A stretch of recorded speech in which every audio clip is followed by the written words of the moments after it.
course, more than a year since the world learned a new vocabulary called COVID-19. And at last, after more than 12 months, we are still learning to cope with its effects. The question is a matter of a degree of preparedness and resilience. Now, research has shown that organizations and countries that have managed the crisis better, or that have managed crisis in general better, can emerge quickly, tend to take disproportionate share of the opportunities presented. And hence, this morning, we are here on this webinar talking about leading organizations out of a pandemic.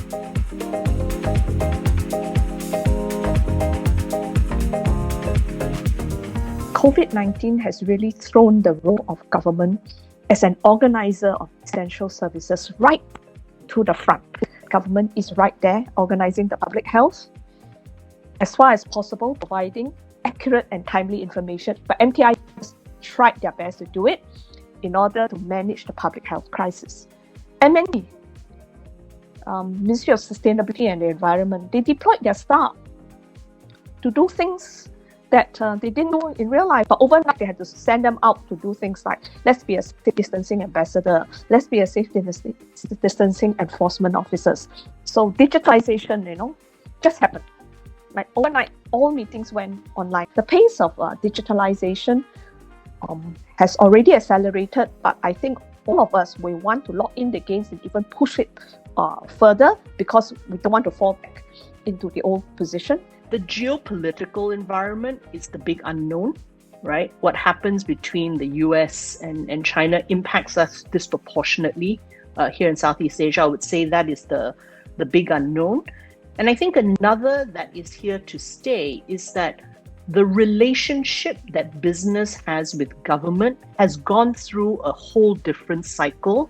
The trust equation in countries where that has been built, I think will be continued to build and be strong. And where it has not been built, or where government and business and society have had less of a positive relationship, we're going to see that continue to come under pressure. So if you are in the grocery or the retail business, then if you're not shifting your business model fast, it's a problem, right? Even in some sectors like banking and insurance, how do you move into adjacencies? What are your new kind of areas of growth? That is kind of the focus area. If you're in an airline, in the travel and hospitality industry, in oil and gas, then this is really a time for restructuring. And then, of course, if you are in the fortunate group of where, COVID has been a little bit of a tailwind, then the question is, how do you sustain and how do you take advantage of some of these tailwinds, right? So maybe for me, I would approach this question from the perspective of an operating business because we were really on the front lines. I think commercial real estate was one of the big victims, I would say, of COVID last year. Segments that were most badly hit, which would be hospitality and retail, and then followed by office to a lesser degree. So I think for hospitality, we feel that long-term growth and structural trends are quite positive. We're very optimistic about the growth of travel and tourism, especially in Asia Pacific. COVID really accelerated some of the structural trends that were happening already, such as the shift from physical spending into online spending, e-commerce, and what we see and we're already seeing is that retailers who are marginal or perhaps not as sound footing are probably going to fade away, and there's probably going to be a continued shakeout in the retail scene. So I think what you're seeing a lot of mall owners do to respond to that is moving the retail mix from a more pure retail like apparel and things like that towards more service-oriented trades.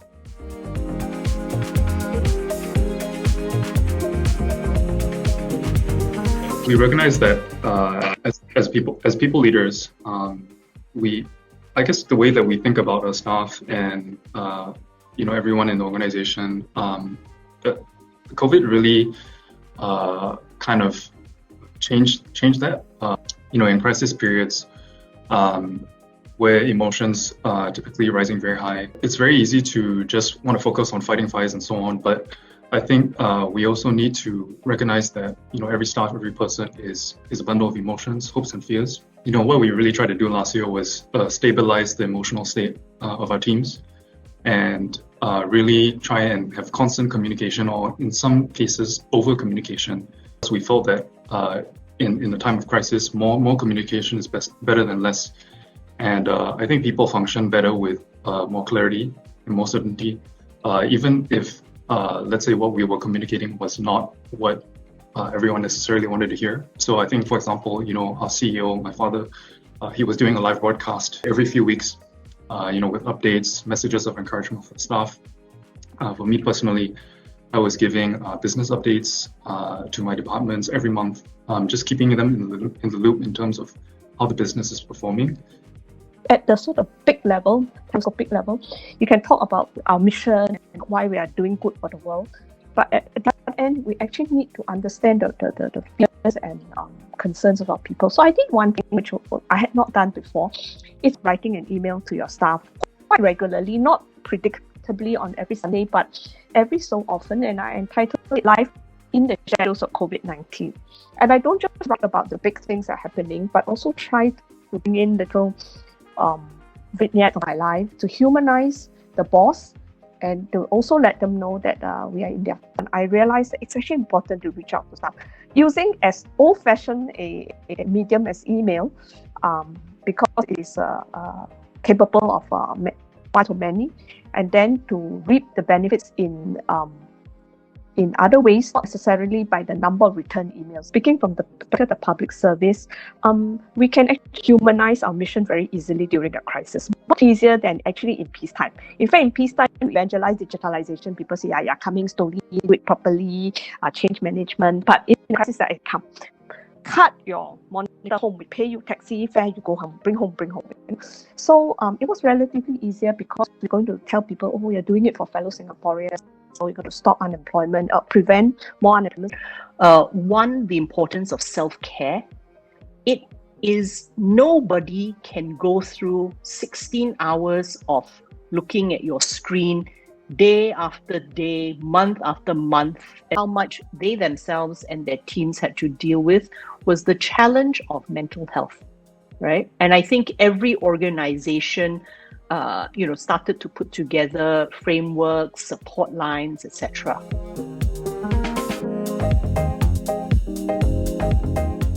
The current is not just about stemming, challenges and losses, right? How do you perhaps adjust the narrative to be linked to purpose, right? So good leaders we saw, didn't just seize the moment from stem the challenges, but used it to also link it back to the bigger picture. To start to think strategically of, what is a potential end game? What are the different scenarios? How do I come out of this stronger? And one of the reasons why it's, kind of the toughest test is management teams have to do a lot of duality things, right? So you have to be microscopic and telescopic, which is hard to do, right? You've got to be microscopic because everybody has short-term operational implications to manage. Making sure you have safe work environment, redoing all your logistics and supply chains, etc.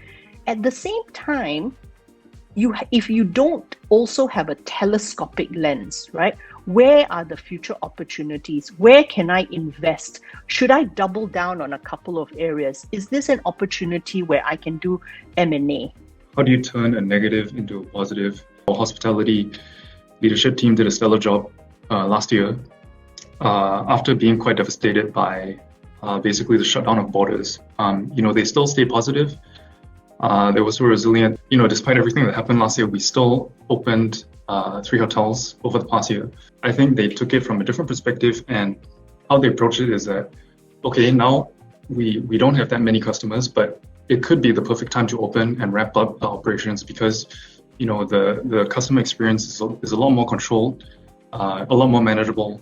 And we can really use the time to iron out the kinks in operations because typically hotels take about 6 to 9 months for ramp up anyway. The other plus that came out of this Hawkers Go Digital was IMDA created 1,000 jobs for young people. And here is one where they paid the same salary regardless of whether you brought to the job ITE cert, a poly diploma or university degree. The point is, can you go to the hawker center, convince the hawkers there to adopt, help them and sign them on? So your IT background is useful, but your ability to communicate and talk to people and convince them is as important, and your paper in and of itself is not as important. And we learned something from that. We created 1,000 jobs for young people, which was much needed during that time when the economy was really not doing well. So I just thought to say this is one where it's a good example of thinking ahead while also dealing with the current.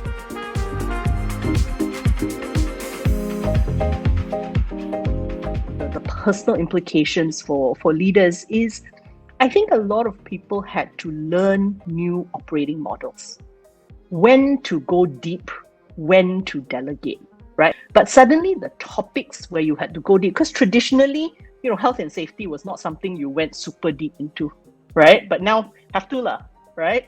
The precision on last mile logistics was not something you traditionally had to go into. Now you have to, right? And so I think rebalancing that operating model, right? And I think the big question that many people have now is how to rebalance back.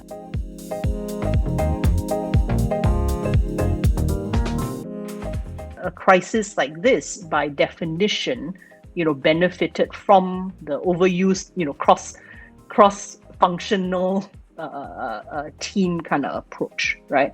And we saw that at C-suite through the organization and also at boards. I think good management teams engage their stakeholders well. And when I mean stakeholders, not just their employees and customers, but they put their boards to work. On average, every board probably spent between 20 to 50% more time with their companies, which I think made sense over 2020. And on the board level, risk has increasingly been a topic of conversation and focus. But I think this put it to a whole new level. I've had at least 20% of the board start to look at their composition and say, do we need to bring in more adjacent sector or functional skills? Should we be learning, for example, if we're in the hospitality or real estate space, from kind of more consumer-facing industries like banking or retail or consumer? Then what we see the board doing is actually, again, the duality concept. On the one hand, supporting management. On the other hand, actually pushing management very hard to confront the question. I think overall, as a group, we responded fairly well to the pandemic.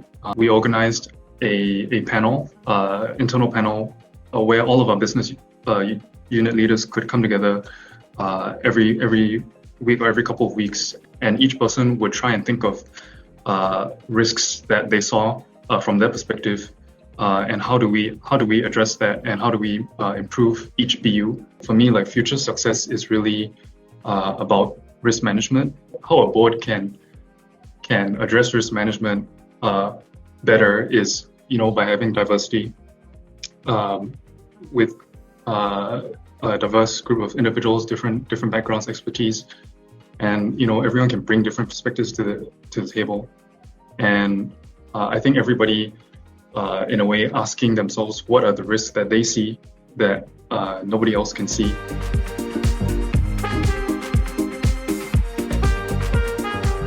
Last year really forced a lot of businesses, and our business especially, to confront an existential kind of question.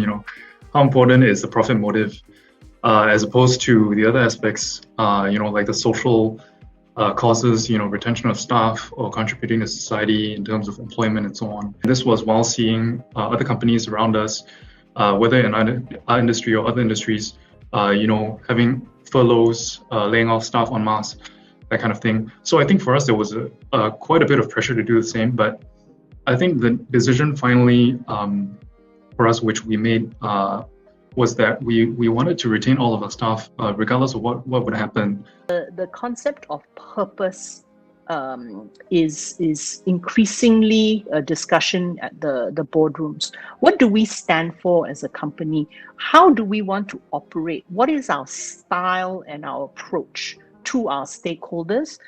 I like to suggest for boards be prepared for the evolution of the contract that it is going to come. And worldwide, again, there is a bit of a leftward shift in government stance on government spending, on the role of government and all that. And also in addressing some of the inequalities that was always there, but has been laid bare and perhaps made even more unequal by COVID. So wherever you operate, these issues are going to turn up in your corporations and in your board.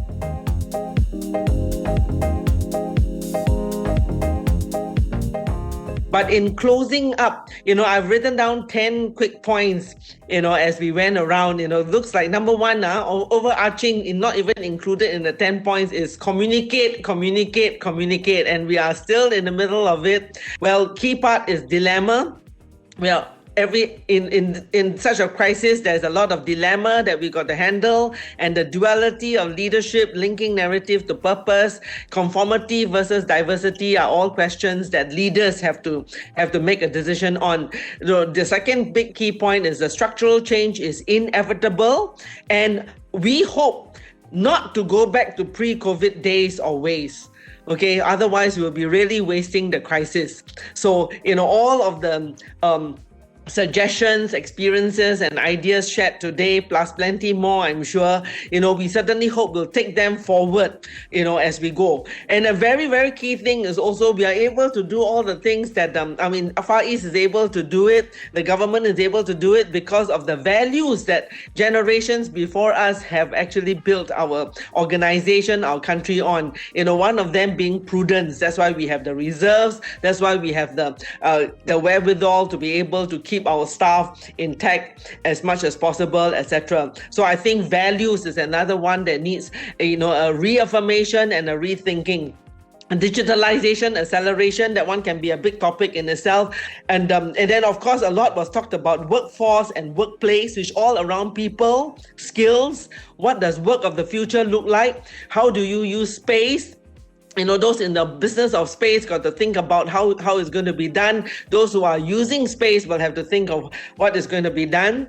And then, of course, we had the big conversation on how to stay ahead. And some keywords are risks, turning negative to positive, how to pivot to business in our business models, in our products and services, and for individuals, even in our skills, right? And then major thing is don't only get stuck in the problem, all right? Sense the new opportunities, have the strategic thinking, have a war team versus a futures team, and begin to think and incubate new business and new ideas. And DY reminded us very, very clearly about the importance of self-care for ourselves as well as the mental health of everyone.